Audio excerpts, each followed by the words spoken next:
Trois sportifs sous la loupe: Peugeot 207 GTI, Honda Civic Type R et Opel Corsa OPC. Voitures de tous les jours, vitaminées et accessibles, les trois voitures sont toutes vives et pourtant tellement différentes.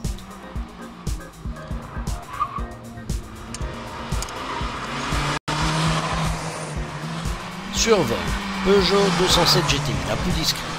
Si la plupart des constructeurs, par leur version de becquet, de jupe latérale, de calandre agressive, Peugeot a consacré ses efforts sur la mécanique, le châssis et le confort de conduite.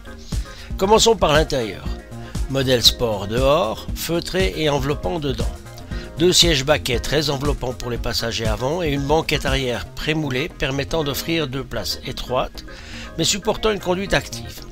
Pour le reste, le siège ainsi que le volant réglable en tous les sens permettent au pilote de trouver l'assise idéale.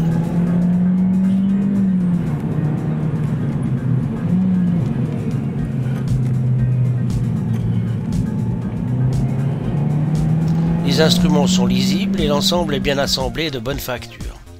Bien calé dans son siège et disposant d'une position de conduite efficace, la sensation sport n'est plus très loin.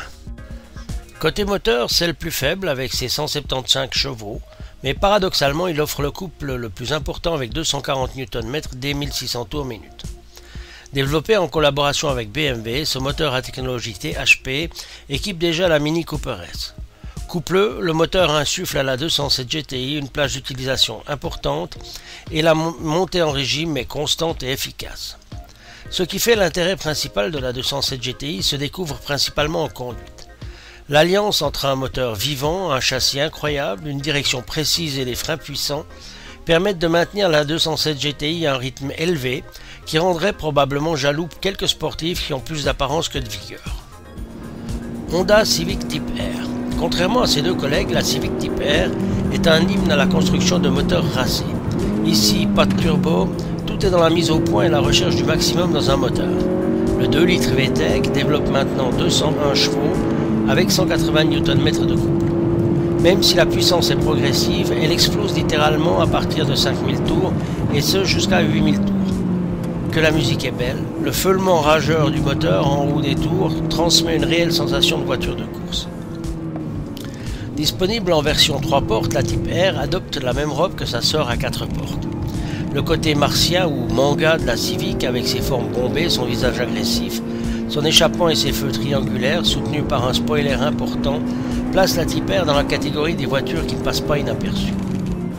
L'intérieur de la Type R est conforme à la Civic, côté flipper avec son tableau de bord à étage, mais cela ne doit pas faire oublier les petits plus de la version R. Siège baquet très enveloppant et également étroit, un pédalier orienté à la conduite sportive, un levier de vitesse chromé et des couleurs vives, tout indique la connotation sport de la Type R. Comportement routier.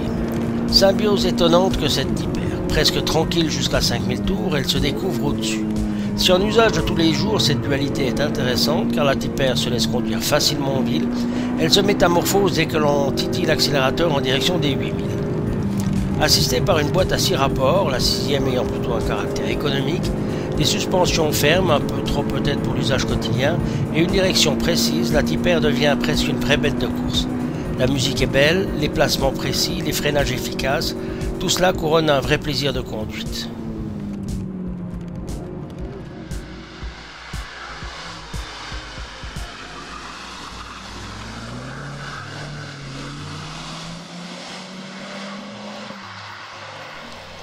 Opel Corsa OPC. Une Corsa normale, c'est déjà pas très grand. Si en plus vous la musclez aux épaules, aux roues et que vous lui refaites le visage, alors là vous aurez une OPC. Posée par terre, rablée avec cet air de vouloir vous sauter dessus, indiscutablement la Corsa OPC affiche son orientation. Que ce soit les ailes larges, les importantes prises d'air, les boucliers généreusement dimensionnés, le pot triangulaire ou les belles jantes bâton de 16 ou 17 pouces, tout cela identifie une vraie voiture plaisir. Avec 192 chevaux et 230 Nm de couple, le 1,6 litres turbo pousse la Corsa de 0 à 100 7,2 secondes et la vitesse de pointe se situe autour des 225 km/h. Boîte 6, frein puissant associé à des suspensions développées par Lotus Engineering confère à la Corsa OPC une tenue de route presque sans faille. Intérieur. L'intérieur est à l'image de l'extérieur, tuné.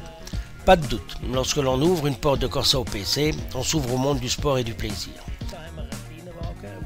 Question, on a ici une voiture légère de près de 200 chevaux. Est-ce qu'un jeune doit en avoir peur? Peut-il y aller en confiance? Doit-il montrer du respect?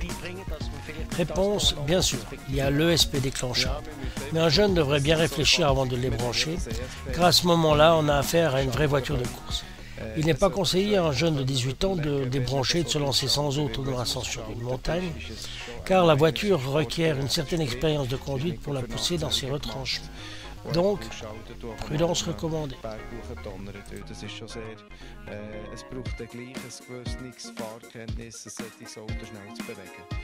Des sièges Baker et carreaux au maintien efficace, une banquette arrière prémoulée réservant 2 places au maintien latéral amélioré, des petites touches de bleu OPC et d'aluminium par-ci par-là, ainsi qu'une conception ergonomique et efficace, confirment la première impression.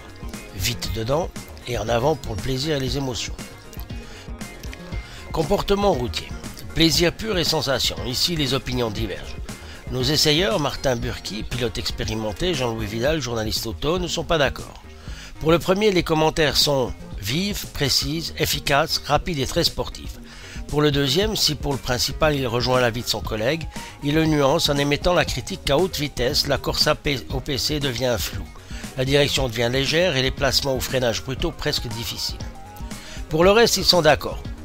Plaisir maximum, montée en régime rapide, boîte ferme et précise garantissent de pures sensations. Au niveau des reproches, une fois le SP déclenché, il devient nettement plus difficile de maîtriser la puissance, car la motricité chute beaucoup et chaque accélération violente se traduit par un patinage ou des cirages de roue. Bilan. 3 petites sportives qu'il est bien difficile de comparer ou de mettre en concurrence. Chacune offre un visage tellement différent. Au niveau des puissances, la Honda Type-R a 100 turbo de 2 litres et la plus puissante avec 201 chevaux, mais en même temps, elle a aussi le couple le plus faible. La Corsa OPC avec 1,6 litres turbo à 192 chevaux et 230 Nm de couple, alors que la Peugeot 207 GTI a 175 chevaux mais 240 Nm de couple. En performance, c'est un peu la même chose. Le 0 à 100 est couvert en 6 secondes 6 pour la Type-R, 7,1 secondes pour la 207 GTI, 7,2 secondes pour la Corsa OPC. La vitesse de pointe voit de nouveau la Type-R en tête avec 235 km/h, puis la Corsa OPC avec 225 et la 207 GTI avec 220. Tout cela étant bien entendu relatif compte tenu des vitesses réglementées. En matière de prix, grosse différence aussi. La 207 GTI se distingue par un accès à 27 900 francs. La Corsa, quant à elle, débute à 30 950 et la Type-R, elle, débute à 35 800 francs. Que choisir? Difficile question car les 3 véhicules transportent une émotion différente. La discrète 207 GTI, peu chère et diablement efficace, mais pas un peu passe-partout.